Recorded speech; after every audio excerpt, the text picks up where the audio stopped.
Karine Fragoso, gerente da Firjan, está aqui no Seminário Economia e Mar. Firjan se interessa pelo naval. Super se interessa. Tudo que diz respeito ao Rio de Janeiro e indústria naval no Rio de Janeiro é importante para a Firjan também. A gente tem uma área, complementando já, a gente é responsável por uma área dentro da Federação de Indústrias que olha para os mercados de óleo, gás, energias e indústria naval. Então, a indústria naval está muito linkado com esses mercados porque é um grande demandador para essa indústria, né? Isso que a gente traz para cá. Mas não só essa indústria. Então, a gente conversa também com a Marinha do Brasil, que é uma outra demandadora que está lá no mercado da defesa, mas que é fundamental para equilibrar e dar essa sustentabilidade de longo prazo para a construção naval. É um pouco nessa filosofia de cadeia produtiva da economia do mar, né?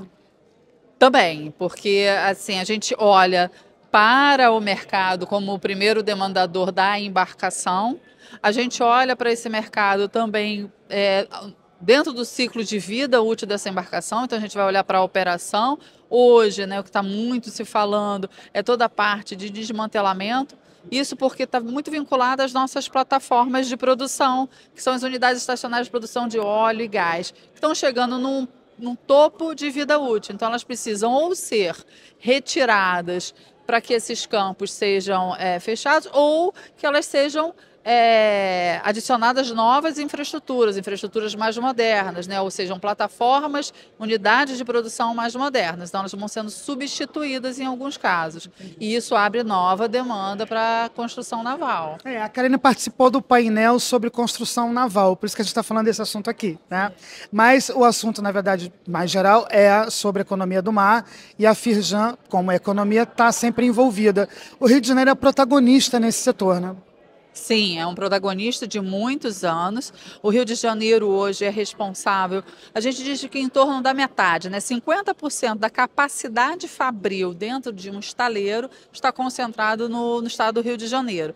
Rio de Janeiro é o berço dessa indústria naval, não à toa a gente tem o primeiro distrito naval da Marinha do Brasil, fica no Rio de Janeiro, e a gente perpetua esse conhecimento dentro dessa indústria nos vários ambientes, desde a construção, da reparação e manutenção, e agora com os investimentos através dos portos e dos próprios estaleiros, na fase então final, que é essa fase do abandono, descomissionamento, desmantelamento dessas infraestruturas. Como é que está isso? Melhorou? Porque há pouco tempo atrás não estava muito bem essa área, né?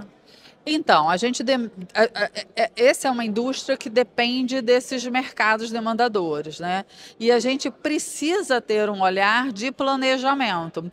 Quando a gente perde esse olhar de planejamento de médio e longo prazo, a gente entra naqueles picos e vales. E a indústria naval, ela é muito sensível a esses movimentos de picos e vales, porque vem um boom muito grande de demanda e de repente seca muito rápido. Então você tem um esforço muito grande de retomada, né? Tem a ver com as commodities também, todas. né? Exatamente, não é só com ela, só como é uma indústria de longo prazo, de vida útil muito longa, né? Você tem esses ciclos muito longos também. Então, por isso que é importante trabalhar sempre com o mercado de defesa, com a Marinha do Brasil, porque você vai entremeando isso e vai mantendo essa curva de produção com uma curva saudável para a indústria. Você não fica com toda a demanda de óleo e gás. Investimento em defesa acaba contrabalançando. Exatamente, você consegue nessa curva de produção de embarcações, né, de meios navais, manter essa curva que mantém um número saudável de empregos, um número saudável de investimento em tecnologia, em desenvolvimento, em gestão, engenharia naval, fundamental também, para que a gente possa ser capaz de desenhar os nossos projetos e executar os nossos projetos. É que o Arialdo falou no painel que você estava sobre uma retomada que começou há pouco tempo. Isso. E aí, importante também, uma outra coisa que a gente falou, é que as nossas embarcações são embarcações quase que customizadas, atendem a uma demanda nossa específica. Quando a gente está falando, por exemplo, né, do submarino nuclear, é uma demanda específica. Quando a gente está falando de algumas unidades estacionárias de produção, algumas FPSOs, são unidades específicas para o óleo que a gente tem, para o campo que a gente tem. não é uma produção seriada, né, em que você faz um igualzinho o outro. Então, quando você tem essa produção customizada, né, e que eu estava falando só para a gente entender, você compra uma blusa branca de alfaiataria, é um outro tempo, é um outro preço, é uma outra qualidade. Quando você está procurando uma blusa branca que é de malha, que você não está ali tão atento Varejão. um varejão, não está tanto atento à qualidade, é um outro preço, é um outro E prazo, o é uma outra perfil no qualidade. Rio e no Brasil é esse que você falou, É de customizado. alfaiataria, né? É um perfil de E isso é alfaiataria. bom, né? Isso é ótimo, porque desenvolve, olha, você tem uma média salarial mais alta, você desenvolve competência, você desenvolve engenharia, isso te coloca no topo, né, de um produto com muita qualidade. E isso a gente não perdeu, a gente traz isso ao longo do tempo. Falando em topo, você também mencionou que o Brasil está no topo da energia limpa, é isso? Exatamente. Saiu recentemente, e aí isso é uma coisa que para a gente comemorar, saiu recentemente pelo G20, né, que o Brasil é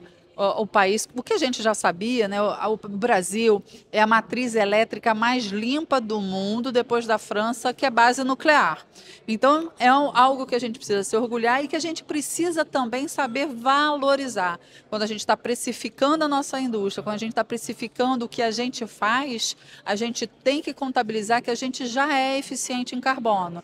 Então, a gente tem que ser remunerado por esse investimento que a gente já fez no passado, que hoje nos provém esse título, né, de, por que não, indústria mais verde do mundo. E tem um potencial para mais ainda, né? Muito mais. Então, a gente tem todo um caminho de eficiência energética.